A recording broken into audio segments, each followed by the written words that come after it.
To, wala bang ano dyan? Supot? Paggawa ng mga abubot? Ay, tinan mo, naiwanan ko pa yung saging ko. Tinan mo, wala nang tao, nasaraduhan na ako. Buti na lang andito si Fergie. Merong pasyenteng high blood na dala ng ER. Diyos ko po, tinan mo, meron pa akong natirang saging, mabubulok lang dyan. Sige, Ferds, pupunta ako sa pagamutan ngayon. At yung cellphone ng pasyente nandun sa tindahan. So ito, babalik na uli sa pasyente.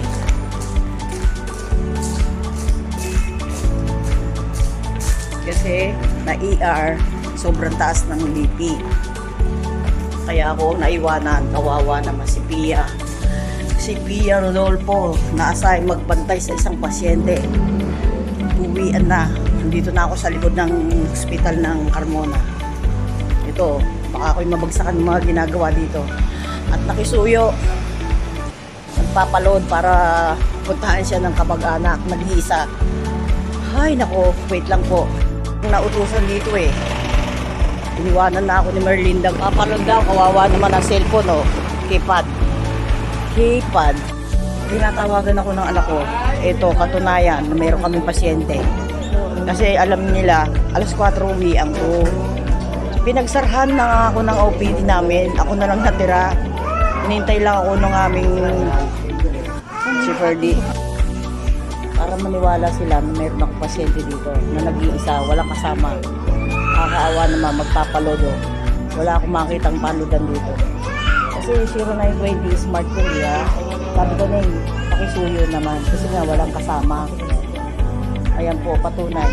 Nandito ako sa pagamutan. Kasama ko isang pasyente namin na hindi bumababa ang BP. Meron po akong pasyente. Hindi po talaga ako umalis. Kasi nag-iisa. Sabi, napakainin ko na lang yung sabi. Nakainin mo para mag-normalize yung dugo mo. Kasi pag mga lakatan, maganda yan sa dugo. Kasi meron kami distributor. Dati ako sa Tupperware. Yan ang lagi na kinakain kasi pampanormalize ng dugo yan. Kasi inom ka ng tubig, relax ka lang. O paano ba yan? Napala yan? Pauwi na. Sinundo na ng kapatid. Ayan, kulong-kulong ang sasakyan ko kayo. Sige po, okay na po. Ito, sasakay na.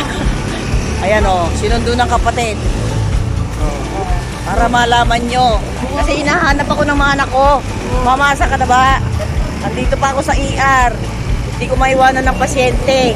Konsensya ko naman kung anong mangyari.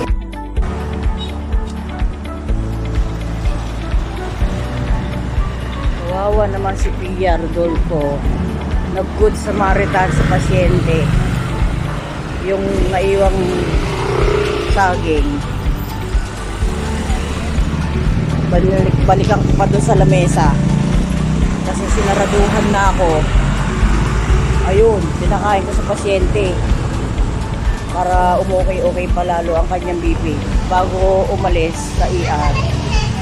Ako pa nag-BP 130, 90 na. Ando si Dolor. Yung ating ka-BH dati na ngayon ay midwife na. Diyos ko po, Mariosep. Ayoko na pong mangyari ito uli. Kawawa naman ang ating Abalayan Pia. Si Abalayan Pia Rodolfo.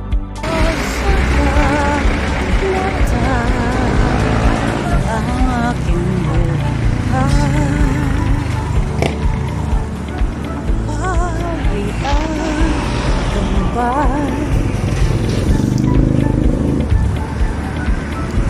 Sa dilim na daan, hinaan na lang sa kantan. Kawawa naman, wag sa pagkatay.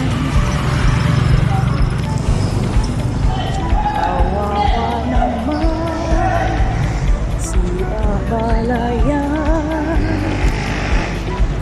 Yan ang buhay sa panatay. Yan ang buhay. Ito, kauwi lang ni Abalayan. Napakadilim na. Uy, naku, Diyos mio, garapon. Huwag na maulit. Huwag na maulit. Ang ang hirap. Hindi pwedeng iwan daw ang pasyente nang wala ang kasama, walang kamag-anak. Ayun. Ito na ako ngayon sa Carmona, Cavite. Carmona, Cavite. Maduya. School. Ayan. Alagay, bawal umihi, no parking. Naku po, Diyos mio. Maria Jose, gabi na talaga. Inabot na ng gabi si Abalayan sa daan. Sa daan, madilim na, wala nang makita. Buti na lang, may binigay na peanut si ST. Ay, nako. Eto na, si Abalayan na naglakad. At meron pang kipi. Ano to? Kipi pala, kipi tuloy yan. Ayan, napagod siya Abalayan sa paglalakad. Dahil yung pasyente, hindi daw pwede nang walang kamag-anak. Alam mo kung saan pagaling ang kamag-anak? Mamplasan. Naku po, kaya pala napakatagal.